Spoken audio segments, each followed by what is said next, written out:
lighting is going to be good. Hi, Sarah. Hi. I'm sorry. Are you Sarah? Okay. And what's your date of birth? Okay. And you can answer these truthfully or not truthfully. It's up to you. So, what's bringing you today? I'm here for just routine. Sounds good. Why did you come here? I read a review on Yelp. Okay. You haven't been here before, right? No. Okay, so it's not a returning person. And you read a good review. That's nice to hear. Have you had any medical problems recently? TMJ. TMJ. That could be a different problem. And when was your last exam? A year ago. And was it normal? Did they find anything? It was pretty much normal. Okay.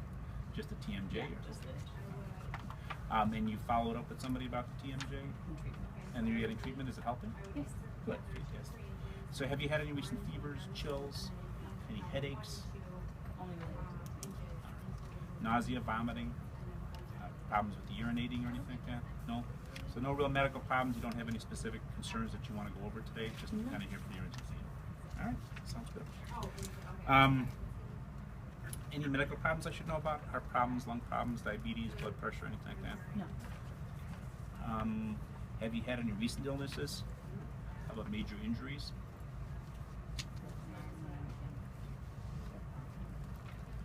Any recent travel? Have you gone out of the country at all? No. And your immunizations, are you up to date with your immunizations? Have you had your pneumococcal vaccine this year? Or a vaccine ever? My pneumococcal? No, I don't think I've gotten it. You probably should, especially since you're working here this year. And my influenza. Your influenza, good. Yeah, we just got those out, which is nice. Any surgeries in the past? 2 C-sections. Any complications? No. Do you have any allergies to medications? No. Okay. What about food allergies? And any environmental allergies? No. If she did, I would ask her what happens. Again, this is me. Can't have more than one sheet. Do you take any medicines on a regular basis? Vitamins. Vitamins? Okay, I would. If she would offer vitamins or over-the-counter medications, I would ask specifically about over-the-counter medications. Any recent changes in dose? Again, vitamins, no. But if she did take anything, I would ask about that. Any recent changes?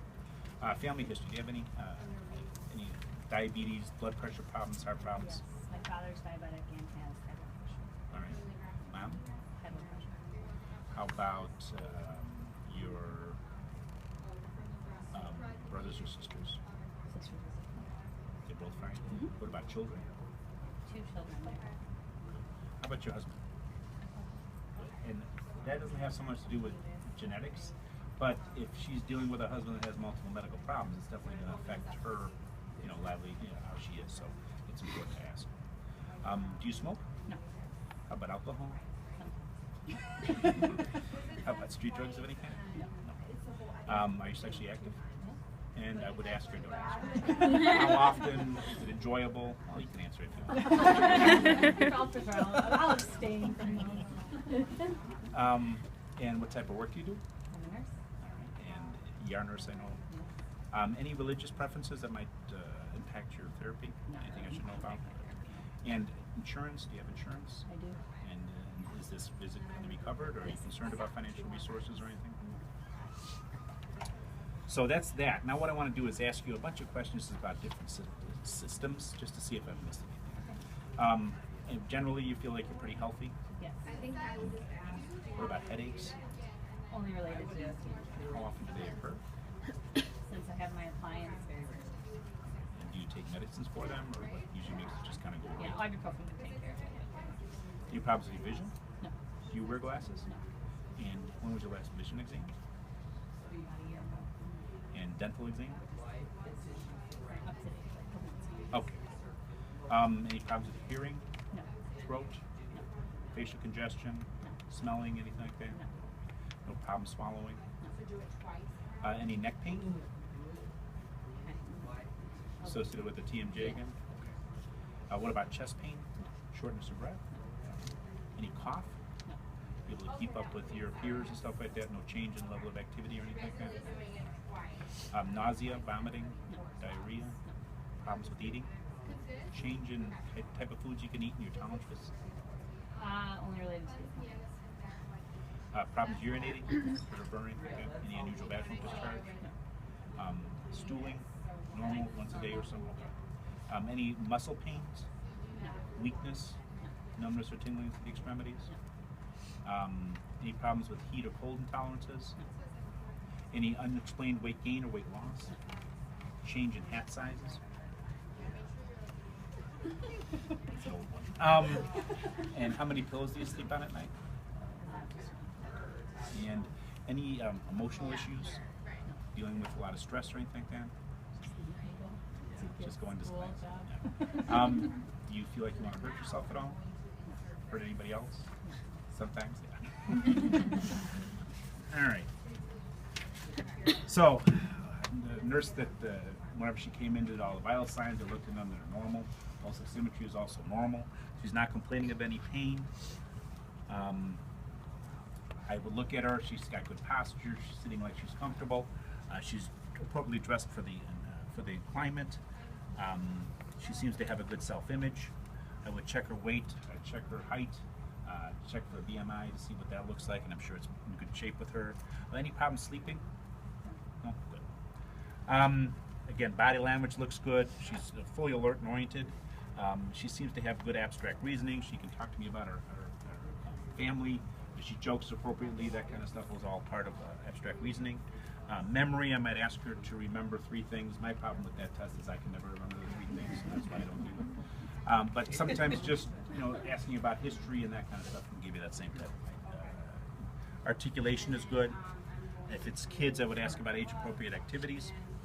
During all this, I would be looking at her skin, checking for color, checking for lesions, checking for edema, for moles, if there's any swelling.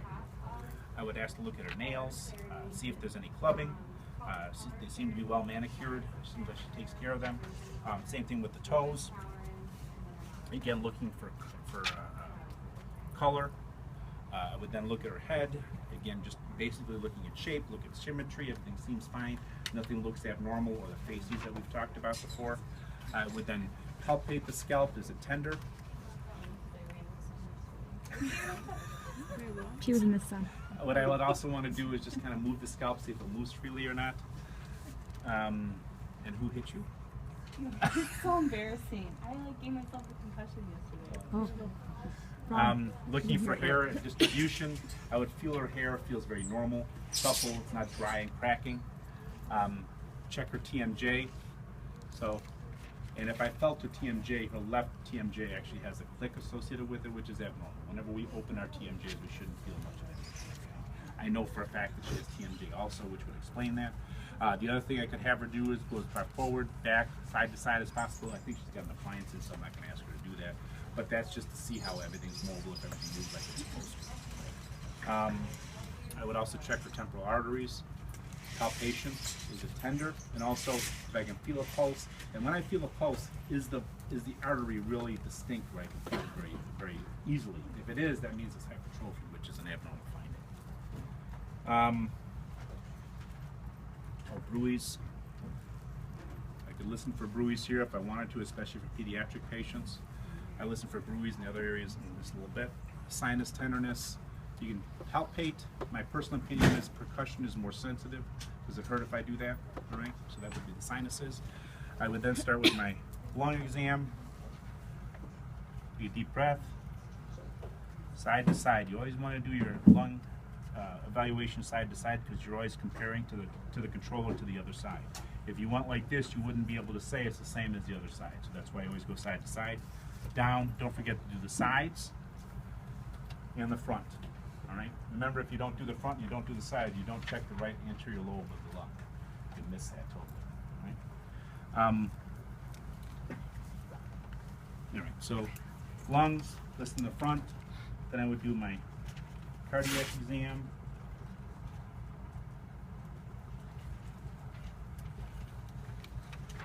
For women that have big breasts, you really have to either have them move their breast out of the way or just move their breast up a little bit so you can listen underneath, okay?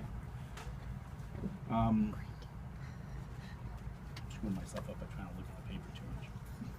Listen for bruise. All right.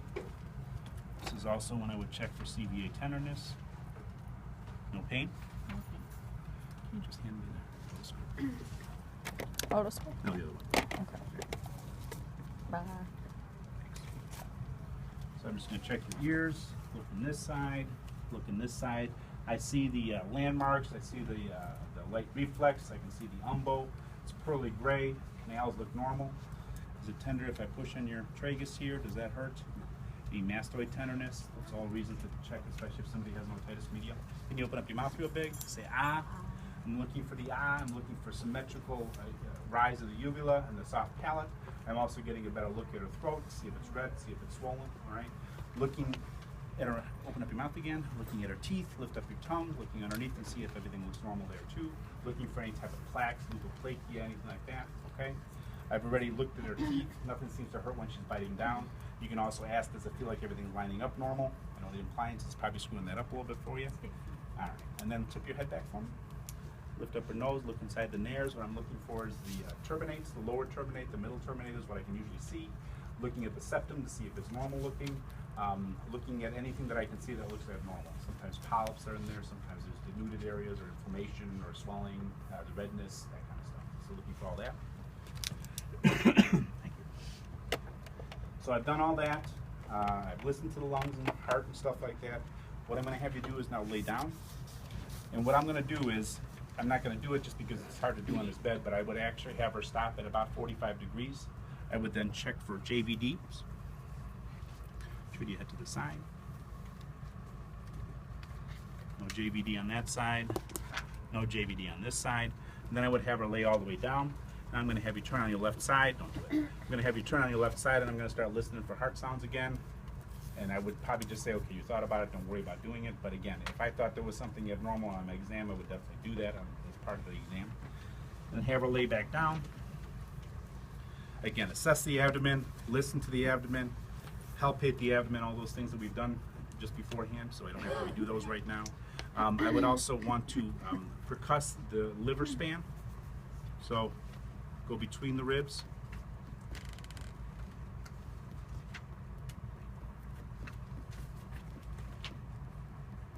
So I would say it's right about here, which is about 1 centimeter underneath the costovertebral angle, which is normal for her at the mid-clavicular line. All right.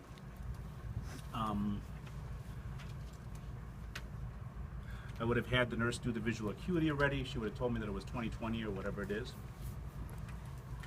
I would have looked at the eyes, looked at the eyelids, pulled down the conjunctiva to make sure that there was no conjunctivitis. See if she closes her eyes, do they close normally? Is there any asymmetry, any swelling or pain? Is there unusual blinking, which is a pretty significant finding.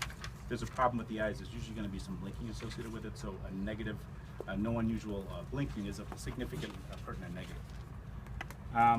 Look at peripheral vision. Can I have you sit up one more time? Sorry. So look at my nose. Tell me when you can see my fingers. See these? In here? All right. She always does look at my nose when I'm doing that, and that's a good sign that she's got normal peripheral vision.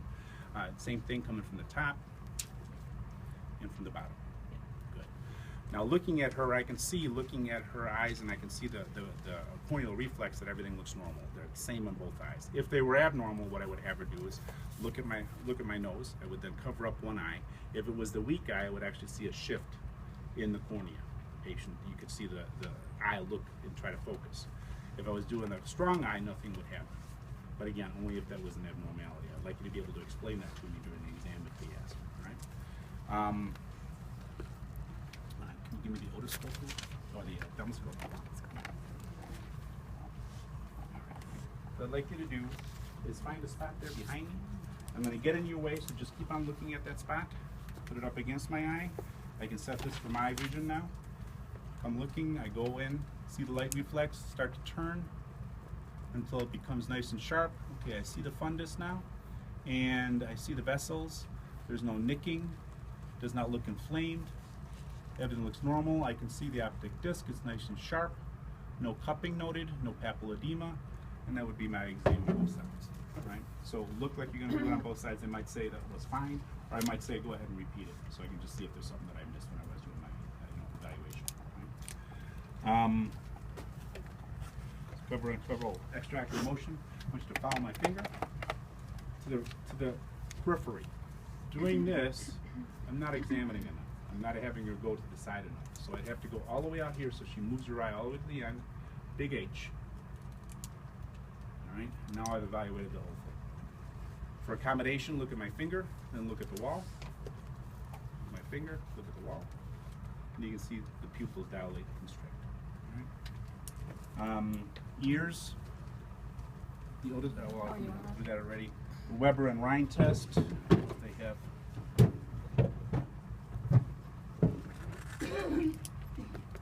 Okay. This for now is my tuning fork. Okay. Ding. Tell me if you can hear it the same on both sides. So if she can hear it the same on both sides, there's no lateralization. That's normal. Right. Now what I want you to do is tell me when you stop hearing this. And tell me when you stop hearing it. Right? And that should be 2 to 1. So this takes 5 seconds. This should take an additional 5 seconds, and that's 2 to 1. Okay? If it's less, then there's something abnormal. Right? Can you hear this? How about on this side? How about now? All right. So if you don't not do it, then they, who knows if they're just saying yes to say yes. So check that. You can also do the whisper, where I'm just on one side whispering in one ear, covering up the other, and seeing if she can hear me or not. Can we go back and forth if we miss an area? Is Yes. not point deducted if we like go back? No, and if forth? you're going back and forth, like it's kind of what I'm doing here. If you do it too often, then I'd say that they're a little bit disorganized, and I would mark you down for it. It's not that you're gonna flunk; it's just that you don't get the full grade for that. Right? But yes, there's nothing wrong with going back. In fact, it's important if you think you need to. With the nose, again, just looking externally, looks nice and symmetric. Any tenderness, that kind of stuff. When I had her open her mouth, I looked at the teeth. They look in good repair. The pharynx raised symmetrically. I would not ask you to do the gag reflex. That's really only useful for whenever you can't assess it any other way, so the patient's unconscious. The neck, what I'd like you to do is just, first of all, I'm looking, everything looks normal. Can you move your neck in all directions? Up and down too. Doesn't hurt. So full range of motion without pain. I would palpate for the lymph nodes, which we've done. I would check the back for any tenderness to the spine, see if there's any of that. Chest, I would just look at the chest, shape, is it symmetrical? Egophony, what I'm going to have you do is just say E, and just keep on going through, and egophony should remain in E. If there was some abnormality, some consolidation, it would turn into an A. Right? Clavicular nose we've checked already. For the breast exam, I would expose her breasts, look at them, they should be symmetrical, all right? Shouldn't be any puckering. I would ask her to put her hands on her hip and kind of compress. Again, compressing the pectoralis muscles. If that kind of pulls and causes some puckering, that would be abnormal. I would ask her to lean forward. I would see again if there was any puckering, if they both kind of lean forward normally. I would look at the nipples. I would squeeze the nipples to see if there's any discharge. And also check axillary nodes, which is easy to do when they're sitting up. What you have them do is just relax their arm, and the axillary nodes that you want to palpate is kind of right up in here. The pectoralis muscle is this whole thing in here. You want to palpate in that area is where you feel the axillary nodes. Right? So palpate that area to see if you feel anything. Then whenever I laid her down, I would do the rest of the exam, which include raising her hand. When her hand is raised, I would just palpate the entire breast, whichever way you want to do it, in circles as they get closer. Lines, it doesn't matter, but you don't want to miss any part of the breast. Don't forget the tail of Spence, which is this area that kind of comes up into the axillary region.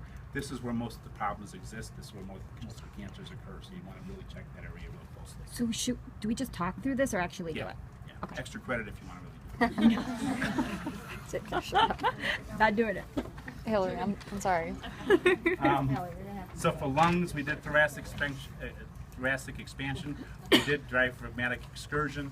To discuss perfusion, I would say that pulse oximetry looked good. The patient is pink, respiring normally, doesn't look dyspneic. Heart, I listened to the heart in all the different positions. I had her lean forward. Also, whenever she was laying down, I had her try to lean on the left side. I would check pulses, upper radial pulses, the pedal pulses. Abdomen, we've done all that. Costovertebral angular tenderness, if she was pregnant, I would check her fundus. Auscultate for bruits if she was laying down. Again, the iliacs, the renals, and then get down in here for the femorals if you hear any bruits. Genitourinary exam, I would have her laying in a lithotomy position. I would then expose, I would look and see externally if there was any lymphadenopathy, if there's any discharge at the inoroides. I would then look at the labia minora, labia majora to see if there's any inflammation, if they're moist like they're supposed to be. Look at the inoroides, is that inflammation there? Is the urethra inflamed? I would then go ahead and insert my speculum, looking at trying to find the cervix. Once I found the cervix, it's the midline. Look if it's inflamed, if it's friable, meaning that it kind of abrades real easily. See if there's any discharge coming from the os. See if the os is closed or open. I would then remove the speculum slowly. While I'm removing the speculum, I would also look at the vaginal walls to see if there's anything abnormal there. I would then remove the speculum and then do a bimanual exam, just inserting my 2 fingers. I would try to catch the cervix and see if I can wiggle it to see if there's any pain. If there is, where is the pain? I would then go to the right side and check for the right adnexa, go to the left side, check for the left adnexa if there's any tenderness or masses. And then I would try to palpate the uterus, which I put one finger, the top finger, into the os, the bottom finger kind of goes underneath the cervix, and you just kind of push up while you're feeling over the abdomen, and you can actually palpate the uterus at that point. All right? During that time, I don't usually do these, but you could also do a rectal exam by removing the gloved hand, putting a new glove on, and then just inserting your finger into the rectum. If you're doing a rectal vaginal exam, you put the middle finger in the rectum, the index finger in the vagina, and you can actually feel the septum to see if it's nice and smooth. This should be quite thin, no tenderness, no masses. I would then check for any discomfort in the rectum. I would feel for any masses. If it was a male, I would be doing a prostate exam. I would then pull out my finger and check the WAG for any WAG positive or negative stools.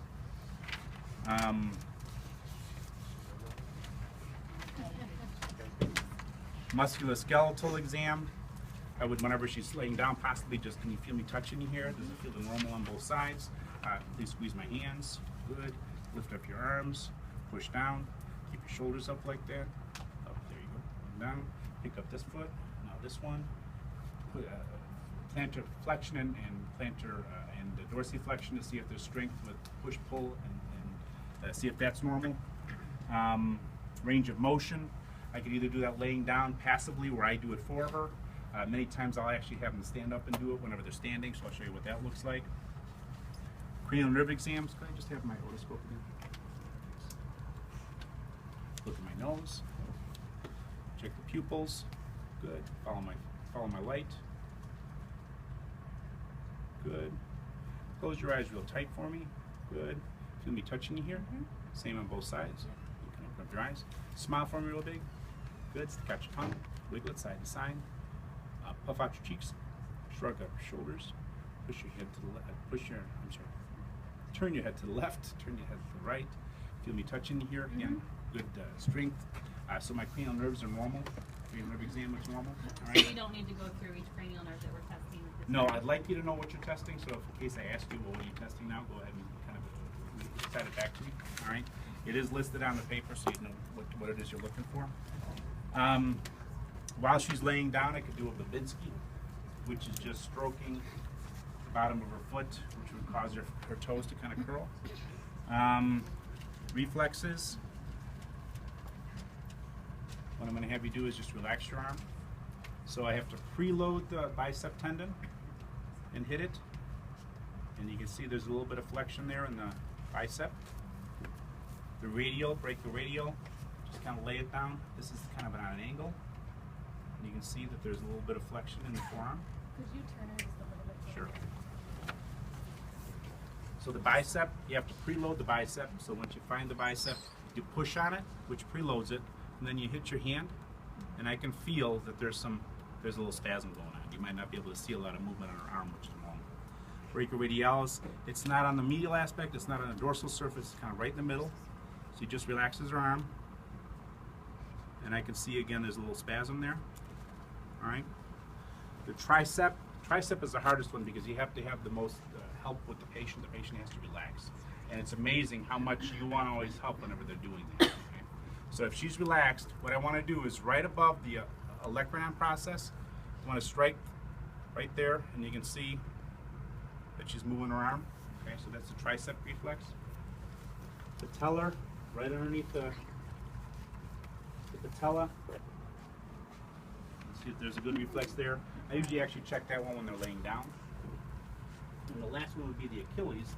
With the Achilles, what you want to do is preload again. So what you got to do is get her to relax her leg, flex her ankle, and then just hit the Achilles. And you can see a little bit of movement there at the Achilles. All right. So that would be my DTRs. What I'd like you to do is stand up now. Turn towards me. Feet together. Hands straight up in front of you. Palms up. Just like that. Tip your head back. Close your eyes and just stand there. Make sure you protect the patient. If they're abnormal, what they're going to do is they're going to fall. And they're not going to give you a warning. They're just going to fall. So always protect the patient. Right? So give it 5 seconds or so, not even quite.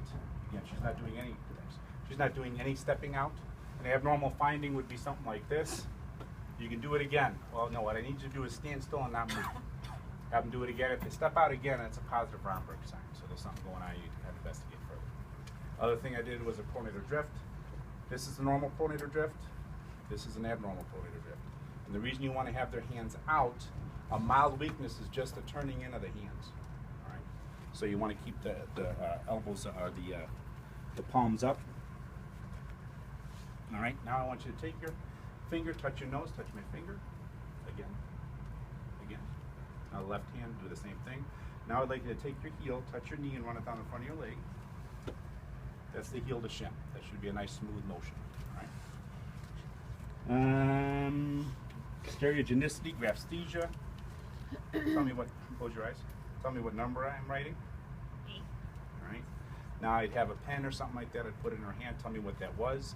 They should be able to identify it. It's stereogenicity and graphesthesia. Memory, again, asking the 3 questions is fine. I can, just from kind of talking to her, know if her memory is okay or not. I would also be able to comment her mood seems to be good. School work situation she told me about. She's not homicidal or suicidal.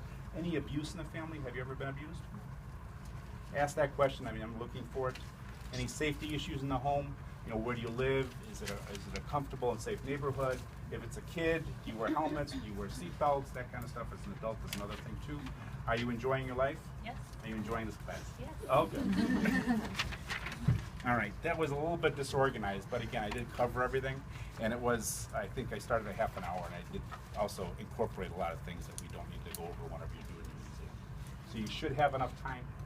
That's kind of what this should look like. Does this help people or freak them out even more? Help us freak out. Both. When do you put gloves on? Do you wear gloves the whole time? Truthfully, myself, I don't wear gloves. Except for Patrick. But when should you or when could you? As soon as you walk in the room. My personal opinion, again, this is just my opinion, to me it's impersonal. You know, if you walked into a room and you don't know nothing about me and the first thing you have to do is put on gloves, okay, maybe it makes some sense, but I'm not gonna, because when she leaves, when I leave, what am I gonna do? I'm gonna open up a doorknob. You know how many people have touched that doorknob before me? You know, going into a store, how many people have touched that doorknob or that whatever before me? So truthfully, I'm not having any more exposure with somebody that I'm shaking their hands and sitting in there and listening to the hearts and stuff like that, than if I was out in the regular outdoors. So personally, I don't use gloves unless I'm really concerned about some type of exposure. All right. When I first started, we wouldn't actually use gloves unless we were dealing with sputum or emesis or stool. Somebody's bloody dressing, I would just take it off and then wash my hands afterwards. That's just the way it was until